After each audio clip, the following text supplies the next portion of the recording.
Welcome back to Empowered and Out, the LGBTQ plus career coaching podcast. I'm Jonathan Barbie, founder and creator of Empowered and Out Coaching, brought to you by JMB Coaching LLC. And I'm here to help you thrive as your authentic self at work and beyond. Every week, we dig into the real stuff: confidence, purpose, and how to stop masking at work. And I bring on guests who've lived it and can share what it really takes to build a career where you don't have to compromise who you are.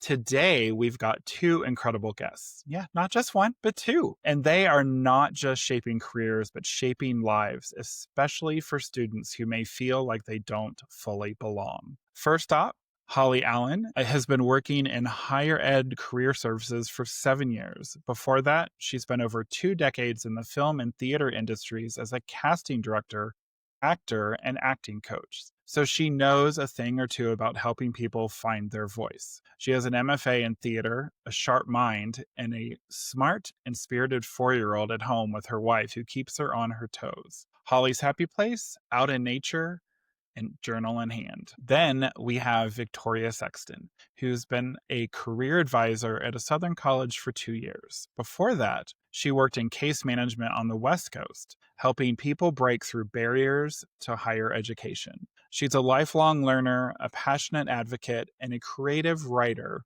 and a wife with a wife and a beloved and a wife with what? And a wife and a beloved dog. Let me start over that sentence just to begin with. So she's a lifelong learner, a passionate advocate, a creative writer with a wife and a beloved dog. And when she's not daydreaming, she's probably curled up with a book. Together, they have navigated cross-country moves, late blooming love stories, being openly queer in the South, and guiding students through their own identity journeys. And trust me, their stories are as insightful as they are inspiring. Whether you're job searching, aiming for leadership, or just want a career where you can be yourself, this podcast is for you. So if you're a longtime listener and tuning in for the first time, I am so glad you're here. And Victoria and Holly, welcome to Empowered and Out. Thank you. Thank you so much. We're so happy to be here. So let's start at the beginning. How did you two first meet and start working together? Yeah, so I was job searching in around 2023, and my wife and I wanted to close the distance. We were not living in the same place, so we picked somewhere in the South to move to. And I was really nervous to do that because I had lived in California previously, where my identity was important, but it wasn't at the front of my mind because it was honestly just kind of like a pass the salt. Like it's important, but not crucial, right? But I had heard stereotypes about what it was like to be queer in the South, and I was really nervous about that. So when I was job searching, I made a strategic choice to come out in my interviews, and I didn't think of it as something that was brave. It genuinely was. I need to know this to know if I can be safe where I'm going. And so I was interviewing for the job that I have now, and the question I had asked was, as someone who identifies as queer, it's really important that I can work somewhere where I'm celebrated. Do you find that this is a place that would offer me that? And I expected Holly, who's now my supervisor, to say something like, yeah, you could be safe here. What I didn't expect was her to say, I'm community, I'm a part of the LGBTQ plus community, but also my wife is named Lauren, which is my wife's name as well. So there was some instant bonding that happened in that call. I was like, you're hired. She's like, check, good decision making. I see that in you. And so I decided to come here, and it's possible I would have otherwise. It's unclear, but I do think Holly sharing that with me in the interview and me sharing that in the first place, I think that really solidified for me that this was the place for me to be. So, yeah. I think it's Nice. really great that Victoria, I consider it to be a brave choice because you're putting yourself out there in a phone interview. And an interview is already a high stakes situation, right? Event. And so to be able to have the wherewithal and the confidence in who you are to make sure that you're going to be supported in your identity, I think is so awesome. And I really encourage people, if you're listening to this, to consider doing that because you want to make sure that the people that you're with 40 hours a week, that you at least have one ally in the office. Oh, yeah, for sure. And I was thinking in the back of my head when you both said your wives were named Lauren, I was like, well, you can't mess up the name. Like you can talk about your spouses and at least it's the same name. You're not like accidentally saying a different name. So I love that. It's funny because we say, even though contextually, of course, I'm talking about my wife, but we still Yes. say my Lauren. Yeah, I get it. I understand. Yeah, that's really funny. So you kind of shared a little bit, but Victoria, what was like going through during that interview, that first interview with Holly? I think standard interview stuff, right? Like, I want them to like me. I want to be funny, but professional. But also, honestly, there was a lot of fear because, again, there's a lot of stereotypes about what it means to be queer in the South. So there was this moment, and I talked to my wife before the phone call about should I do this? Should I not do this? And so there was a lot of uncertainty, but also comfort in knowing that I was making a choice for myself, right? And that doing this uncomfortable thing now in this interview will save me potential discomfort from, moving to a place and starting a job and then finding out that it wouldn't be accepted. So it was a mess of emotions, but it worked out. Holly, what did you think going through your head when you were first chatting with Victoria? Well, I had read her resume, right? So I already had some clues thinking that she might be part of the community because of what she'd written on her resume and organizations that she'd worked with in the past. So it wasn't as much of a surprise to me, but I was curious because she waited till towards the end of the interview. It was the initial phone interview. And she waited kind of till the end of the interview when an employer says, "What questions do you have for us?" Yep. So I was so glad that she brought it up, and I was like secretly a little excited because then I could tell her that I was going to. Yeah, it's definitely, I don't know if that's not true. I think my last interview that I had with the last company I worked with before I started doing coaching, I mentioned it kind of, I think, near the end of the interview as well with my then soon to be boss. I don't think I said it. Well, I didn't have to say it with the VP later, which was my second interview, because I'm 100% sure my boss had told her boss. And that's, but it was, and I had found out that the VP, because at the time, this is podcast number 3 for me, but my first podcast, I know I mentioned it somewhere in there. And my VP had told me after the fact, thank goodness he did not tell me during the interview, but he had told me that he had listened to my podcast. And I was like, oh, thank you for not mentioning that during our interview. That would have freaked me out big time, which it shouldn't have. But I think that at this point, it wouldn't bother me. But at that point, I was like, oh my goodness, there's a lot of pressure. Thanks. You listened to what I was chatting about before. So, Right. Victoria, moving from California to the South, obviously a big leap, especially as an openly queer woman. What was the biggest surprise, good or bad, about making that move? I would say, in preparation of moving here and then finally being here, I think a lot of the things I was thinking was that it was going to be, if I was to receive any hate, it would be aggressive, right? So I remember distinctly having a conversation with my wife in the car before entering a Big Lots on the first day we were here and telling her, like, I can't call you our pet names, right? So there's this like stereotype, and I don't know if it's the lesbian community or the gay community or just us, but we don't call each other by our names, right? Everything is honey, sweetie, baby. Like when she says my name, I feel like, oh gosh, I'm in trouble. And so we were in the car and I was like, we can't do that here. We're in small town South. You got to call me Victoria, and it's going to be really weird, but it's a safety piece, right? So, and I think a lot of that was because I was nervous that if that were to happen, there would be aggression. But Southern hospitality is real. And so I think honestly, the nicest thing is that if that judgment or thought process is happening, I don't see it happen. That's all happening internally for folks, which is easier for me to be like, well, that's their problem, not mine. So that's been the biggest surprise, really, is that it's very rare if we're holding hands or doing anything outwardly relational. It's not really met with anything but probably some judgmental stares. But a lot of it is just we don't talk about it. And it's still that like nice, that very sugar coated like interaction with folks. I guess as long as you don't get a bless your heart, it's probably good, Yeah. because yes, I do know what that means. So I may not be from the South, but I do know. that There's nice some little subtext phrase. there. Yes, there is. So you've both talked about the reality of having a gay boss in a professional setting. So what's been the most affirming part of that dynamic and maybe one challenge that people wouldn't expect? Holly, I'll go with you first. Say the question again. I'm sorry. So what's been the most affirming part of the dynamic of having, being in a professional setting with, having, being like obviously you have a gay employee. Like what's that like? And maybe the dynamic and maybe one challenge that people wouldn't expect. Well, it's really interesting. Both Victoria and I, we talked about this earlier, both Victoria and I, in our, because I worked up in Chicago before coming back to this area, and Victoria was in California. And both of us at our prior institutions had gay male bosses, but it was sort of just, right, it was a non issue.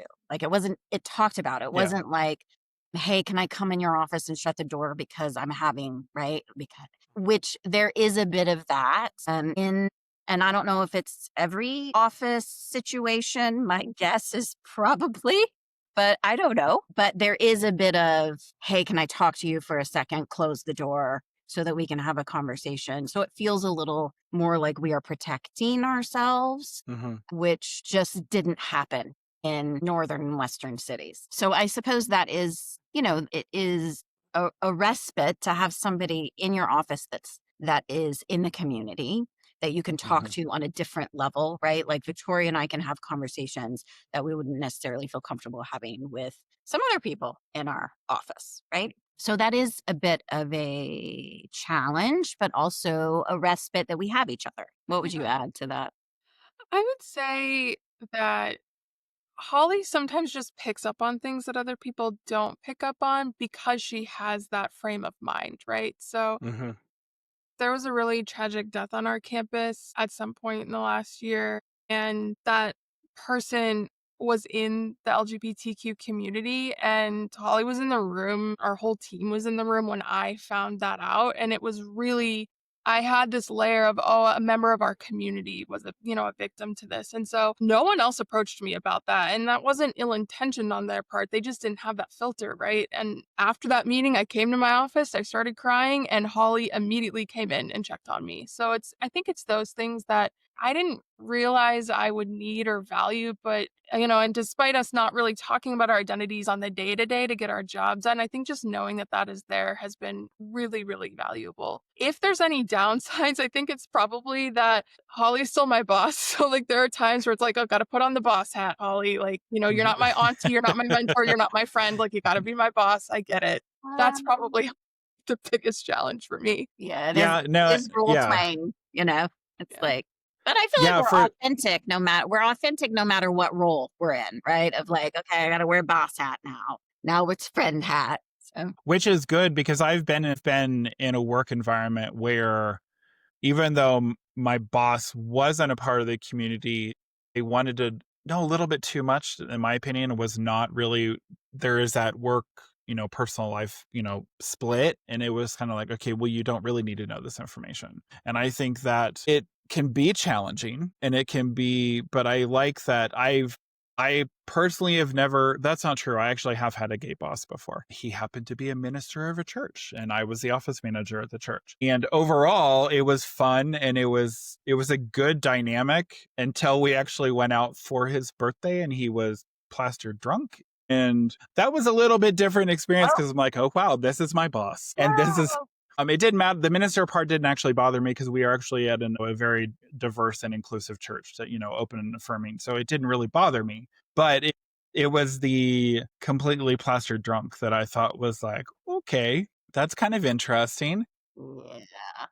Now, the good thing is, I think the weirdest thing for me was that I was actually older than he was. So it was weird to have a boss that was actually younger than me. Normally, all of my bosses since then have always been older. And I actually preferred that. I don't want a boss that's younger than me. That's just it might be a great dynamic for some, but for me it was a little weird. I also want to say that my boss is an ally. And so that is really helpful. It's like something that I don't have to worry about, right? And if Yeah, it wasn't for sure. that, it would probably make it very challenging for me to work here. to be honest. I mean, That go ahead. I would say, no, we definitely need the allies. I mean, that's huge for our Yeah. community. Yeah, So, especially in leadership roles, right? Because it's sort of yeah, like people behave like they set the tone for an office. So I think that that's important. awesome. Well, so let's talk about identity. How do you support people in navigating who they are, especially when they're still figuring it out for themselves? Think where I start with this is laying a foundation of the environment we're creating, right? And so for me, how that often looks is not making assumptions about anything because one, you don't know anything about someone until they disclose that. But also, two, there's just things change, right? There are so many things that are changeable on spectrums, nonlinear. And so I think first and foremost, it's creating a space to let people just be who they want to be and not feel like they have to even tell me that or figure it out for themselves in the first place if they don't want to. And so what that looks like practically is asking people if the name that I have written down in a system is their preferred name or things like that, pronouns, of course. But also if they're talking about a partner. I think when I've felt most valued as a human being is when I say my partner. People don't assume I'm talking about any gender, right? They vibe with me on that language, and I think that that's really empowering because it gives me the choice to disclose that or not. And so when I work with folks, I think that's front of mind for me is let's create a space where you get to make the decisions here on what you do and don't share with me. I like that. Yeah. How Yeah, and about, I yeah, think some very practical there's like Victoria and I both have stickers on our door that are like rainbow stickers and affirming language so that it's sort of a visual cue that if a student does want to disclose, they are in a safe space to do that. So, there's certain things that we can do that sort of cue a person to be able to feel safe, right? And so we try to do those things. nice. Yeah, putting pronouns in our signature when we send an email and that sort of thing. So, So, is there a moment with a colleague, friend, or someone that you've mentored that has really stayed with you? Mm, And if not, it's totally fine. no, great question. I think I can't think of a specific one at the top of my head, but I think some of the most rewarding conversations I have with folks that I help is when they see a part of themselves in me and that brings them comfort, right? So like I could spend an hour talking about when do I disclose my identity to folks and when do I not? Like, cuz I don't want to make the conversation about me necessarily, but I also want to be like, "Oh, me too," right? To like create that layer of comfort. But Yeah, when a person can verbalize to me like, "Hey, because you showed up as yourself, I felt comfortable being myself," there are no feelings like that to me. That is the reason I do what I do, is to help people feel like they can be their authentic selves. And so I wish I could think of a specific story, but really those moments are what keep me going. yeah, I would agree with that. That it's if there is an opportunity to sort of reveal more about ourselves, that's another, right? That's another cue to a uh-huh. person that we're working with that it's okay to share. And I'm kind of a person that will ask questions that I'll just ask. And if you don't want to tell me, you don't have to. But I think that people, young people in particular, who are, the majority of the people that we're talking to are young, that they are craving somebody to talk to or listen to their story or somebody that understands that's a little older than them. So I think I don't feel that bad. I don't want to use the word prying, but I do ask questions and I just tell them if you don't feel comfortable telling me, you don't have to. But I do want to ask this question because I want you to know that I'm here to support you. That's wonderful. And I think you guys are in an interesting position for where you do work because I feel like even me personally, I started realizing a little bit more about myself and my comfortability in my skin and being able to explore a little bit more about my sexuality, who I was in the university, in that setting, because you feel like a little bit more, well, maybe not so much as younger, students that you're dealing with, but I know back when I was younger, I didn't feel that comfortability in high school, but I definitely felt like I could be a little bit more open and exploring a little bit more and sharing a little bit more about myself once I got to that once I left mom and dad's control and I was outside of those four walls, I could be a little bit more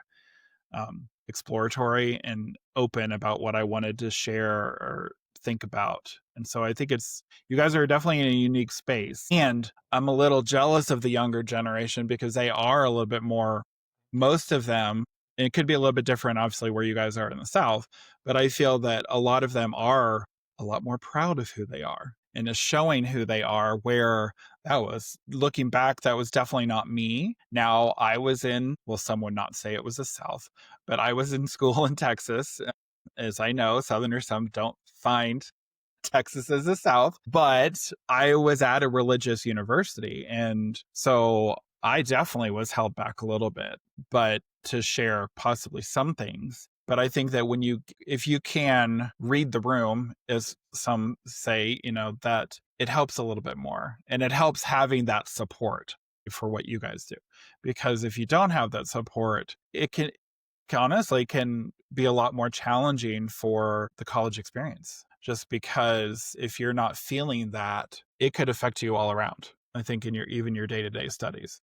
Oh, absolutely. I mean, even apart from identity, I think loneliness is such a challenge for a lot of Mm-hmm. students who are away from home for the first time or they're having trouble making friends. And then if they are part of a minority group, in addition to the loneliness, right, that can exacerbate it. Yeah, we just try to have really holistic conversations and authentic conversations with students so that they know that they have a space to come. And I know Victoria and I both have just told students, listen, if you just need a place to come and hang out, like my door is always open. Like you don't even have to talk about what the topic is supposed to be. We just want you to know that we're here for you. You know, we have candy, we got tissue. Wow, I need to come and visit your offices. Uh, That's wonderful. I like that. I like it because you have to create that safe space. And I think once you have that safe space, it's going to help students and just, be more, comfortable in sharing. And that's what I even try to do even on this podcast and what I do within my coaching is I was told the other day that I have created a very inclusive space and that's why they love listening to my podcast. And I said, well, I am a part of the community. I want to make sure that I'm supporting everyone uh, who is a part of our community, because if I'm not, kind of a hypocrite to have a podcast that even has LGBTQ plus in the name. Like I have to be accepting, and I'm always accepting. If you're different from me, I love it. I want the difference. I want because that helps us grow and it educates us, because we're not going to always know all the details about every letter and every, person in the community. Awesome. All right, Holly, you have a background in theater and casting, which is all about helping people present themselves. How has that shaped the way that you coach students in a college career setting? okay, there's so many different ways I could go.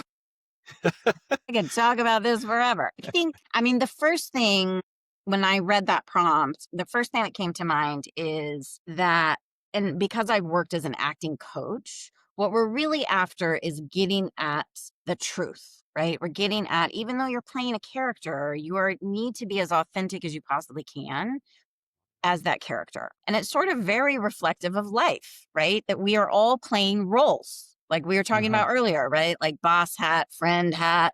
Well, I'm also a mom and a wife and a sister, right? We have all of these roles that we play all day long. And I hope that most of us try to be as authentic as we can, as much ourselves, right? As we can, playing all of those different roles. Uh-huh.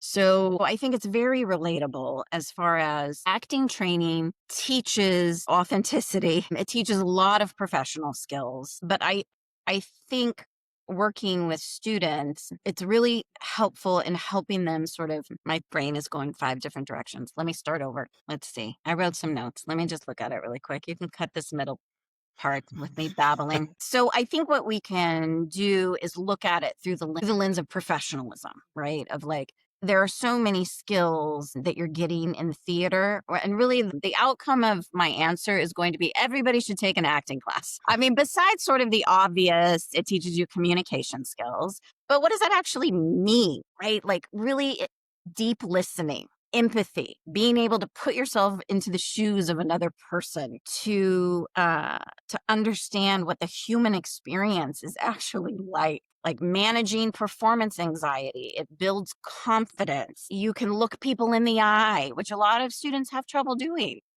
Uh-huh. So the list kind of goes on as far as the skills that you extract from the theater and film world. Particularly, I think, well, I thought of it as this, like actors, writers, and psychologists. Like if you're a psych student, you're sort of learning a lot of the same things. And if you're a writing student, that it's that you're learning how to relate to others, see things Mhm. from different perspectives. So I think that that has informed me and my personhood, who I am as a human, that then I can't help myself but instill or talk with students about those kinds of skills and how important they are and how you build them. Yeah. I don't know that that So answered your question. it did in a way, but it's okay. I have a follow-up Okay, questions. good. So have you noticed, because with what you're doing, and obviously different generations are different. Obviously you and I are Gen Xers. We probably would react in certain ways compared to maybe a little bit differently even than yourself, Victoria. You might actually respond a little bit differently. We were brought up differently and we were it's the way we react. I feel that we might be at times, I feel like as a Gen X perspective, we might be a little bit stronger on the networking, looking at someone in the eye. I don't know. I was told you are looking someone in the eye. You need to always look at someone in the eye. Never stop looking at someone in the eye, no matter, if it's a relative, it's a teacher, it's a professor, it's whoever's in front of you, you always need. And I know that some of these younger generations are stuck on a device and they don't want to look at someone in the eye. I know we are obviously on devices right now doing this podcast and I understand, but is that made it a little bit challenging to see the ages of different students coming in because of how they may react in their comfortability and their confidence, just because of we've lived a very interesting life over the last, like, especially 4 years, because 4 or 5 years, because of the pandemic, that changed a lot of how we interact with people. Has that changed with what you're doing in your office setting with meeting with students? So yes, as you said, I'm Gen X. And so it has been frustrating sometimes um, to meet with students where I'm, I'm like, how are you going to get a job? Like you can't look me in the eye. Now, I mean that I will say I do want to make a note about there are students, of course, who are neurodivergent, Right. and Yeah, right yeah, yeah. that is one of the obstacles for them, but also is accommodation that an employer needs to be aware of, right, for certain individuals that are neurodivergent. Um, but for neuromajority students that come in, um, yeah, it can be frustrating, and I want to give them some acting training or presentation skills. I'm like, "Okay, just practice." And I'm not afraid to do it though, of just say, "Okay, I can see that you're having trouble having eye contact. Let's just practice." Hmm. Like it's a skill that you have to learn. If you're have been stuck to your phone or you're just so used to not having eye contact, it's a skill. Like it's teaching your brain new neural pathways so that your brain gets used to being safe looking people in the eyes. That's all it is, right? It's Yeah. science. And I get it. I was a shy kid. I really was. It's hard to believe. And I have a podcast now. But I chat with people like you guys do. Like that's part of my coaching. Like I obviously have to talk with people. For me, it was a skill that I learned. Like I learned to have that comfortability, to have that empathy, to be able to listen. I wasn't always the best listener when I was younger. So I mean, I know, Victoria, you were kind of nodding and how it like having to, chat, having these conversations with students, that aren't going to necessarily be wanting to look at you or to look alike. How has that like been for you to accommodate, and to possibly change how you're speaking with them? I could also spend the whole hour talking about this because I think it's fascinating. A younger millennial. I was born in 92, so I think the Gen Z cutoff is like 94. So I'm not Gen Z, but I'm not too far off from it. And so I I hold this duality, right? Where it's frustrating, but I'm like, oh, I see myself in you though, right? I'm riddled with anxiety sometimes and my eye contact is far from perfect. So I think it's interesting. And our office read a book this summer called The Anxious Generation by Jonathan Haidt. I'm not going to claim to be an expert and I don't want to misquote him, but it was a really interesting book about just how technology has changed how people are being raised and how they're being able to interact with one another. It's really fascinating. So, what I will say about Holly, though, is I think that because she's so genuinely herself in any space that she walks into, I think she's role modeling that for our students. And I think she thinks that that's normal, and I think I wish it were more normal, but I think she does bring something really special into the spaces that she walks into because she is role modeling this idea that like, yeah, I'm a boss, but I'm still Holly. Yes, I'm, a mom, a sister, but I'm still Holly in those spaces. I watch the Gen Z students see that and be like, wait, I can do that too. And so whether that's her acting training or just who she is as a person, it's probably both, right? A really good actor. It's really cool to see though. And I mean, as someone who looks up to Holly as my mentor and like as my boss, like that's empowering for me too as the millennial, you know?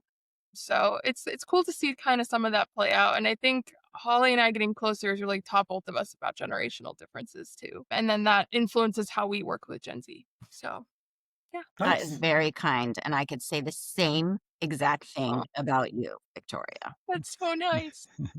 All right, enough. Okay. All right. Yes.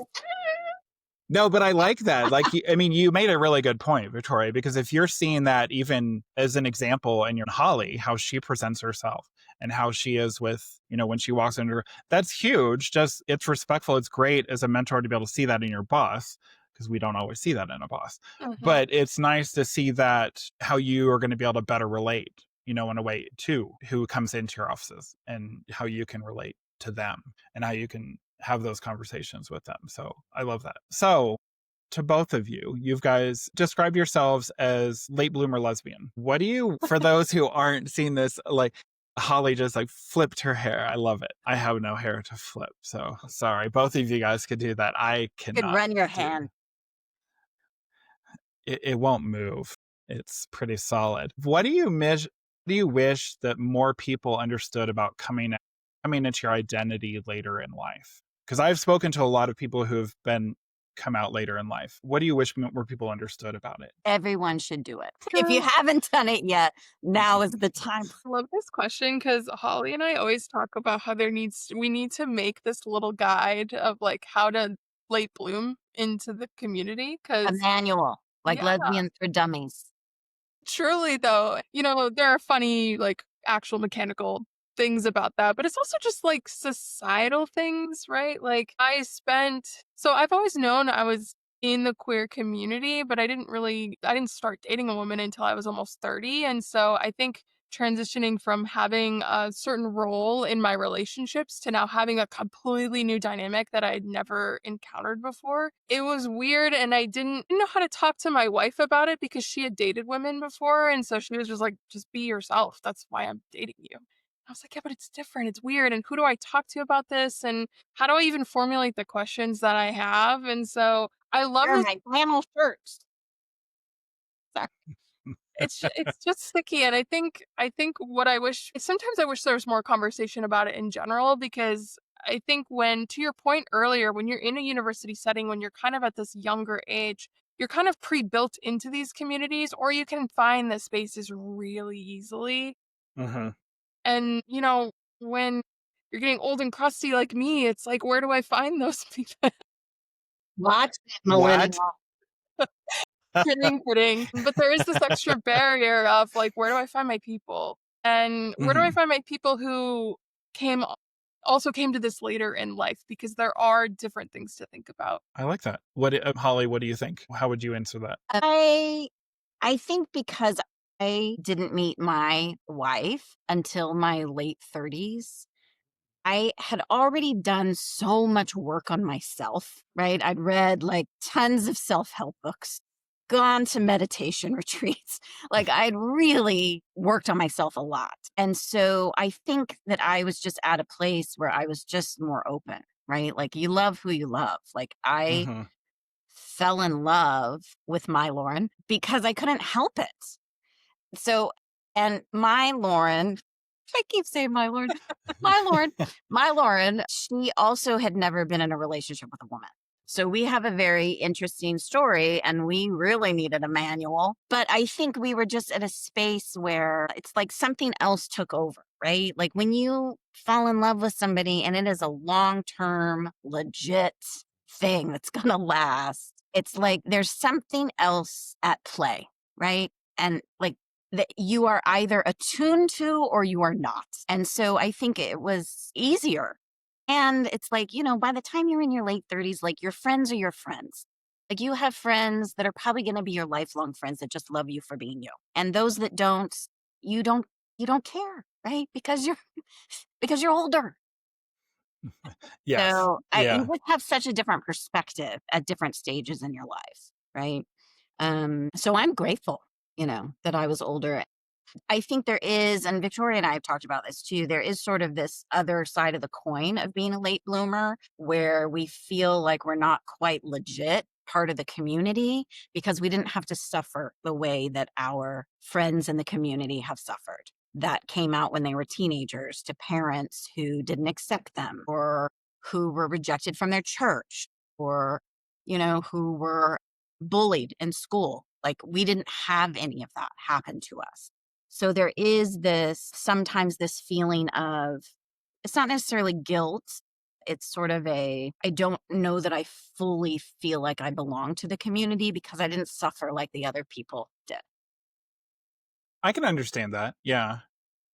I mean, I thought I was late when I came out in my like mid 20s. Like I came out at 25, and I thought that was late for so many people because all the people that I knew in the community that I was friends with had come out when they were in their teens. Now, looking back, there was no way I was coming out in my teens. I knew like kind of like you, Victoria, I knew I was a part of the community. I just didn't know where I was exactly, how I needed to. And it's funny that I learned a lot when I went to college because, I mean, you kind of do, as we said earlier, you're in a new environment. You get to explore a little bit more. You get to kind of find out who you really are. Because I saw actually plenty of people in my school, in high school, that didn't come out until college. Was I shocked? No, I was not shocked when they actually said they were, whether they haven't. I mean, between lesbians and gay, I was like, okay, yeah, I get it. I saw that. Because I had interacted with them. So I knew it. Like, even when I came out to my best friend, she was like, and we've known each other since we were 4 years old. She goes, oh, I knew you were. I just wanted you to be comfortable to tell me when you were comfortable in your skin to share that information. So I feel that even for me coming out, even in my 20s, I had to be comfortable and I had to be sure that I had that support around me for me personally. Because unfortunately, I mean, I've been with my partner, we've been together 11 years. And we just knew, like, we clicked right away just because we had similar, things we liked, we enjoyed,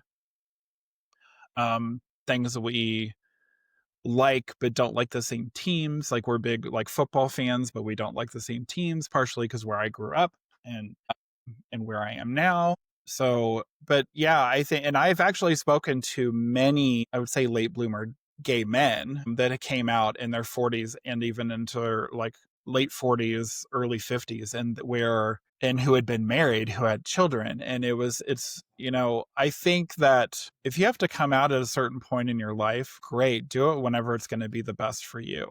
It doesn't matter what family member, friend, whatever they say, you have to do it when you want to do it. And I mean, that's, I think, and even just coming back to understanding, being comfortable in your identity, I'm sure you guys come across it all the time because there are going to be students that you're going to come across it. You can probably, like, you even mentioned it, Victoria, that you're like, oh yeah, you can tell. You're like, oh yeah, that person's, that's, they're gay, they're lesbian. Now I will admit I am 100% neurodivergent. Don't like, I'm still haven't been around enough people that are neurodivergent. So I wouldn't probably really be able to tell. So trans and then that throws a whole nother loop into it, because that can be, everybody is different in the trans community. And I think that when you even get to that point, it's like, okay, Yeah. I need a guide. Like you needed a guide for coming out like bloomer. I need a guide to be able to understand the rest of the community at times. But that's why I'm bringing on as many people that I can possibly bring on to my podcast, because that is what I want. I want people to understand the uniqueness of everyone. That's Uh, wonderful. I'm so glad you're doing that. Me too. I'm learning more and more every day, and it's still. I don't know if my brain is going to get too full from all the learning I'm going to have, but I'm loving it so far. So let's talk about pleasant tolerance, that unspoken agreement to keep things surface level. So, how do y'all decide when to share your story and when to keep it close? I'd love to open this with a story that I think is relevant. So, again, I started this job. I moved from California. I also was in a team in California during the pandemic where our social interactions were online a lot of the time, right? So, I was quarantined for about a year and a half, I think. And so the way I bonded with my team was virtually. So, when I entered this space, I saw Microsoft Teams as like, oh, this is where, important information goes through, of course, but maybe I can like show a little bit of my personality, right? Like, very millennial of me, probably. And so I want to say it was in the first month of being here. I had purchased the engagement ring that I ended up giving my now wife. And I wanted to share that with my team because that felt normal, right? That Yeah. wasn't super normal. Right, exactly.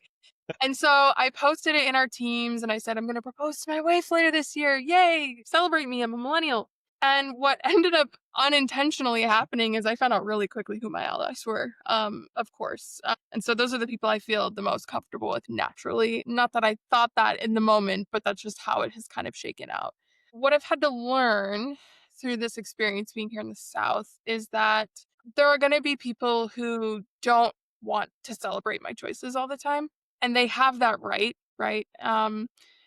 And so I don't know which of us, one of us kind of coined this term of like this polite tolerance of like, there are just some lines we don't cross with each other. And I don't expect that of you. You don't expect that of me. We can still be friendly. We can still care about each other. There's going to just be some tolerance here instead of acceptance. And sometimes it's kind of tough to figure out.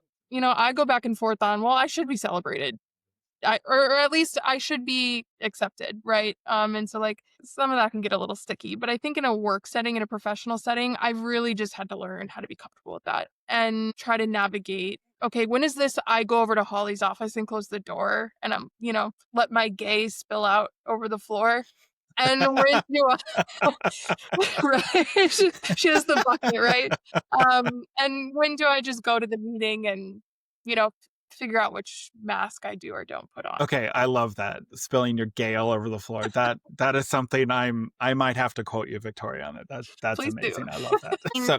Southerners are real good at polite tolerance, right? Pleasant tolerance. Like, I mean, Mhm. they're right. Like Southerners are raised with manners. And so it's sort of a cultural thing in the South is this pleasant tolerance. So I don't know. And I think that a lot of people can relate to that phrase. Just think of your family at the holidays. Everybody's sort of practicing or trying to until everybody starts drinking too much and then it all falls apart. But Yeah. what? But we all, right? We start out with, okay, we're not going to talk about politics, religion. So I think a lot of us all, no matter what community you're part of, have some skill in pleasant tolerance. Like there's certain people that you choose to share your story with, and there's certain people that you don't. Victoria had a bit of a rude awakening to that by sharing on teams. But I think most people, and certainly people in the queer community, we are pretty skilled at sussing out quickly Mhm. who can hold my story and who can't. Yeah, for Um, sure. so it's interesting because of the Christian culture in the South, right? That like that is all wrapped up in why the queer community often feels like we can't be totally ourselves. And I, like you, Jonathan, I was raised as a Christian and went to a Christian college. So I think my first identity change was losing my religion or that version of my Mhm. religion, and then came to a spirituality that felt more like myself and that made sense to me, right? And the conservative Christians don't have the monopoly on God, you know? Like, so I think that changing our perspective can be really helpful in the moment, right? That it's, I mean, it sucks that the onus has to be on us to sort of be the ones that teach or be the ones that build the bridge. But I think that it is an honorable thing to do, right? Is to try to build those bridges and to develop as authentic relationships as we can with everyone. That is the only way that we're going to find our humanity in each other. My wife has recently learned a wonderful new piece of parenting advice that we've sort of adopted as a mantra is asking ourselves, what is the most generous interpretation of what is happening right now? I like that.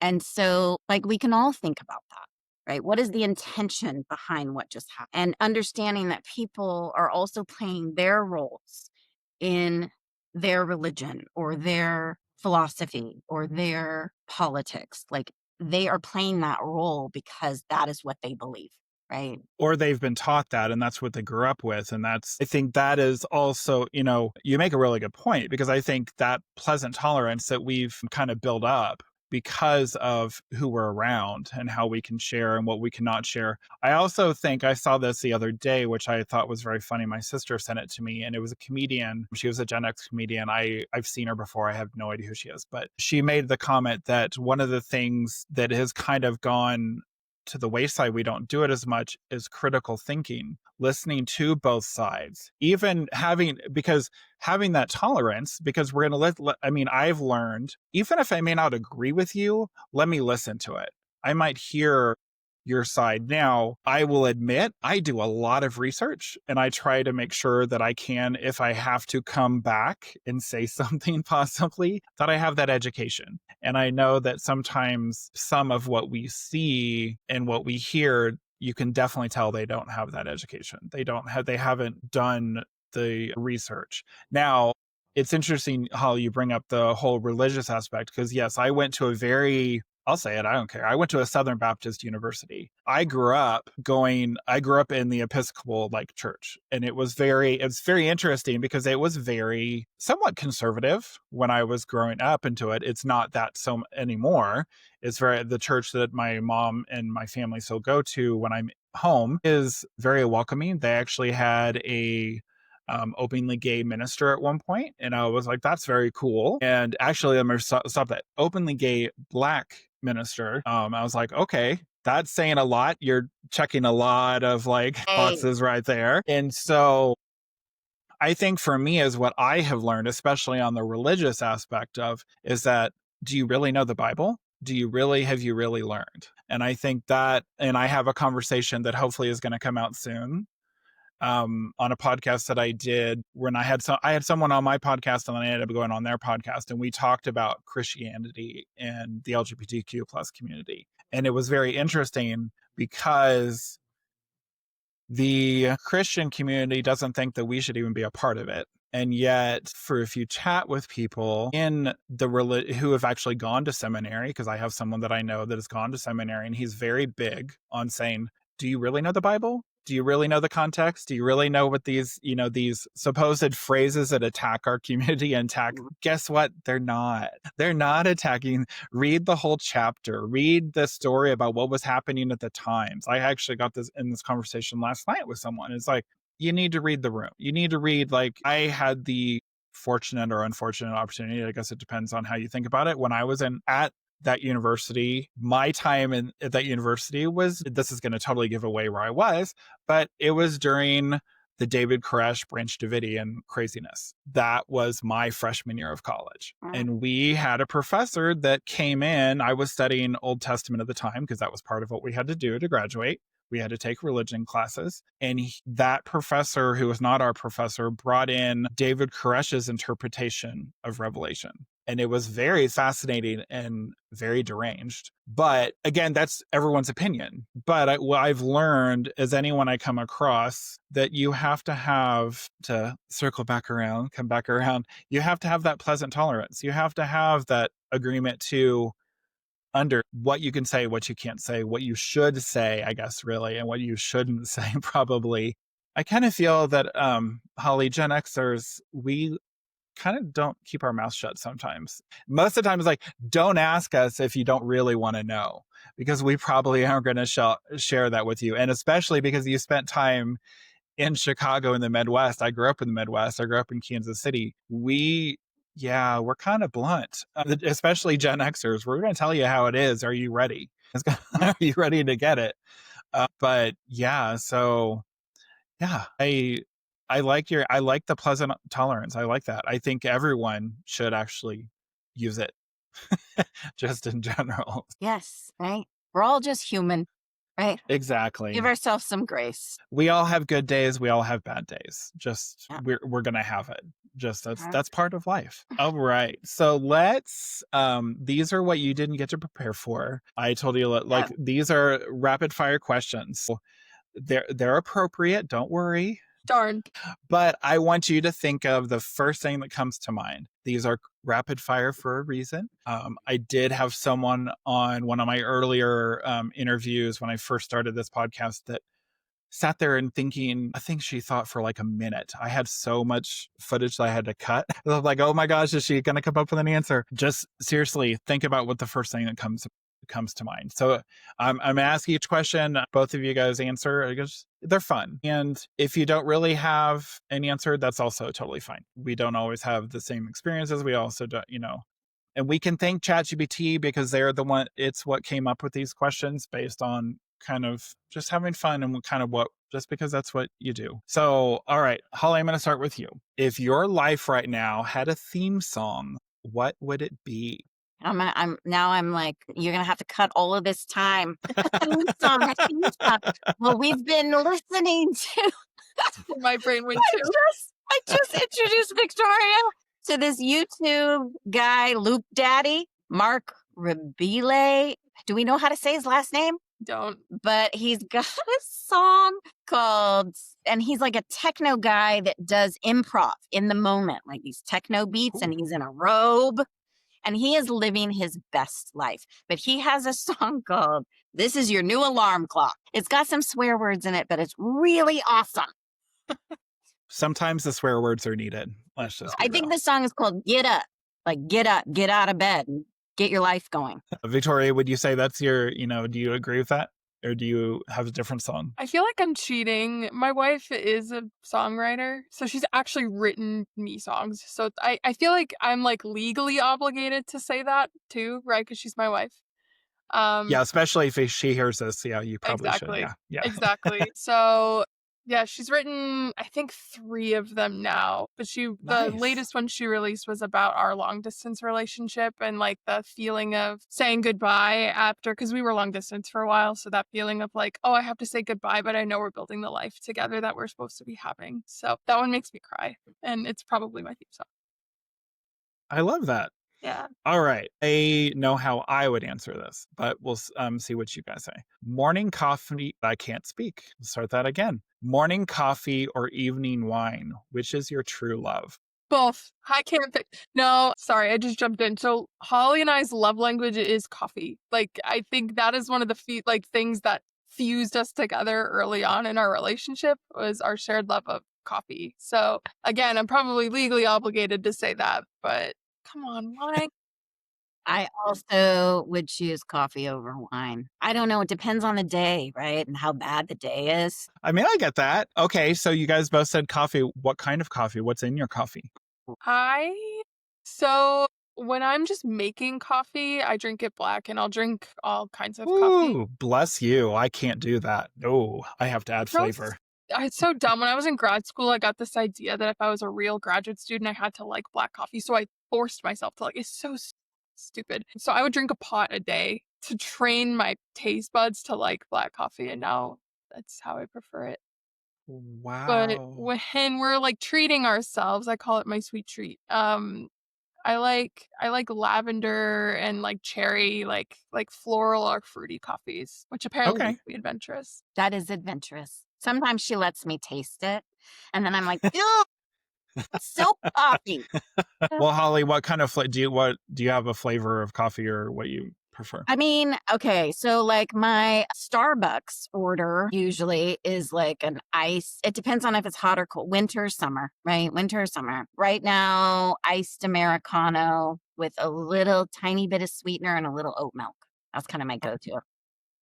Mhm. And that's fine saying that, the different time if it's cold or hot, because I actually an interview I did earlier this week, they were like, "Oh, well, if it's cold, if it's hot outside, I do an iced. If it's cold outside, I do Me too. a hot." And I was like, "All Mhm. right, Yeah. that's good." I mean, Cappuccino in the winter. nice. All right. So, all right, Holly, we're going to start with on this one. So, Victoria, don't jump in. If you could teleport anywhere for a weekend getaway, where's your first stop? Just a weekend? I mean, we can make it a week. I mean, that is kind of like, oh, if I have a week, I'll probably go to Greece because I've Ooh. never been, the Greek islands. Yeah, I'd love to go. I haven't been either. Or New Zealand and Australia. I'm right there with you. Yeah. If it's a weekend, again, it's so seasonal, right? If it's the summer, I want to go somewhere to the north. Trees, water. If it's the winter, I want to go to the beach. Okay. All right, Victoria, how about you? We were just talking about this yesterday, actually. I'm too broke to do international right now, so as much as that would probably be my answer, Portland, Oregon is like my favorite place in the whole world. So if it's a weekend getaway, that's probably where I'm going because you've got the ocean, you've got the trees, you've got the cabin in the woods situation. Powell's bookstore is there, which is my favorite place in the whole world. I mean, honestly, she would spend the whole weekend in Powell's bookstore. Forget the beach, forget the mountains. Okay, well, Victoria, I gotta throw this in. If money wasn't an option, if you could just go wherever, because you mentioned international. So if you could go international for a week, where would you go? I'd have to say Italy because when my wife and I were courting each other, we would and we were far away, we would like dream about being together and we like made up this like fantasy villa in Tuscany. And so it would be kind of romantic to go and do that and live out our dreams. So probably Italy. But we've also been planning we haven't done our honeymoon yet. We got married last year. And New Zealand is where we want to go for that. So that's also on the list. Awesome. I love that. I've not been to Australia or New Zealand. I have a friend who's from Australia. Actually, I have my ex VP was from Australia. I'd love to go there. Also, New Zealand. I'd love to go there. I'd love to go to Italy just to have actual Italian food. Because Mhm. my sister's been to Italy and she said it takes it to another level. It's just amazing. We just don't do it right here in the States. Unless you can go to a true, authentic Italian restaurant, someone that actually studied and learned there, that's different. All right.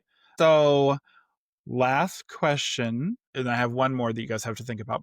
But I'll just start with you, Victoria. What's the last thing that made you laugh so hard you cried? So Holly mentioned that song earlier, the wake up alarm song. Honestly, it Yeah. was probably that. It was earlier this week, I think, when she showed me that. And we were just so bone dead tired from the week. And for some reason, that just really tickled our funny bones. So that's what immediately comes to mind. I'll think some more, though, and see if something else I comes feel up. like I have something on the tip of my mind that just happened recently. Yeah, darn, I can't think of it. Any 4-year-old stories? I I know, know I was right? about to ask if you have a child Yeah, story my because they 4-year-old cracks us up every day. He just says the funniest things. I don't know how this isn't very professional or appropriate to say, though.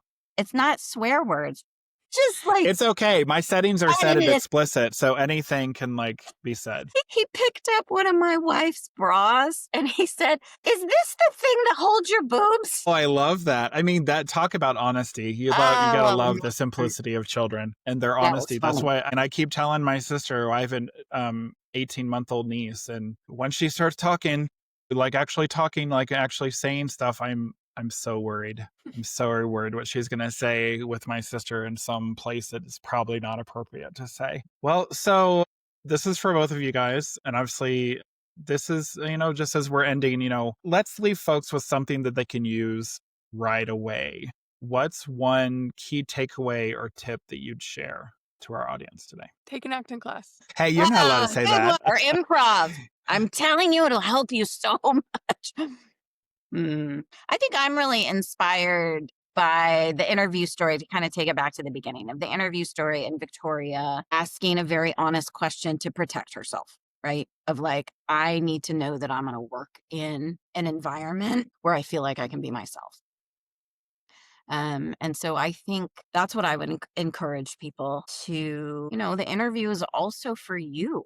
Like you need to make sure that that is an environment where you're going to be comfortable. And I know that there's always exceptions to the rule, right?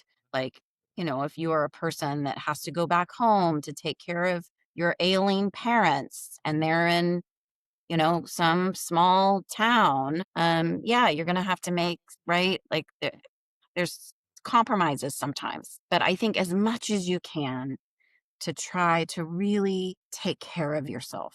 Be kind to yourself. When you love and take care of yourself, right? And you have self-respect, you teach other people how to treat you because you Uh-huh. have good boundaries. Like I think of that all the time. And I tell people, you teach people how to treat you. And so you have to treat yourself with respect and kindness and love because it shows other people what you expect. I love that. That is great. That's great advice. I like that. And yeah, if you can take an acting class or an improv class, I have a friend who does actually improv and she loves it. And I still haven't yet had a chance to go and see her do improv. But no, I think that, I mean, I took acting classes when I was a kid. I loved it. I That absolutely doesn't loved it. surprise me, Jonathan. Oh, what does that say? All good things, all good things. Here you are. Look, All here right, you that's are. good. That's good. All right. Well, Holly and Victoria, your journey, both individually and together, is such a powerful reminder that visibility matters, that mentorship matters, and that creating safe spaces in our workplaces and campuses is something that we can all be a part of. From moving across the country to guiding students through identity and career questions to redefining what it means to have representation in leadership. You've shown us that the smallest acts of openness can have a ripple effect for far beyond what we see. So, thank you both so much for sharing not just your professional expertise, but your personal stories and the ones that make you work so impactful. Thank you. Thank you for having us, Jonathan. It's been a real privilege. Absolutely. Thank you. So, if you've loved today's conversation, listeners, make sure, share this, with someone who's navigating their identity at work or school, just because we need it. I would have loved to have heard this story when I was going, in school or even being in the office, in the workplace. And don't forget, you can join our Empowered and Out community for more stories like this, plus tools to help you live and work authentically. So until next time, stay empowered, stay out, and surround yourself with allies who see you. Excuse me. Surround yourself with allies who see you and keep building a life and career that reflects all of who you are.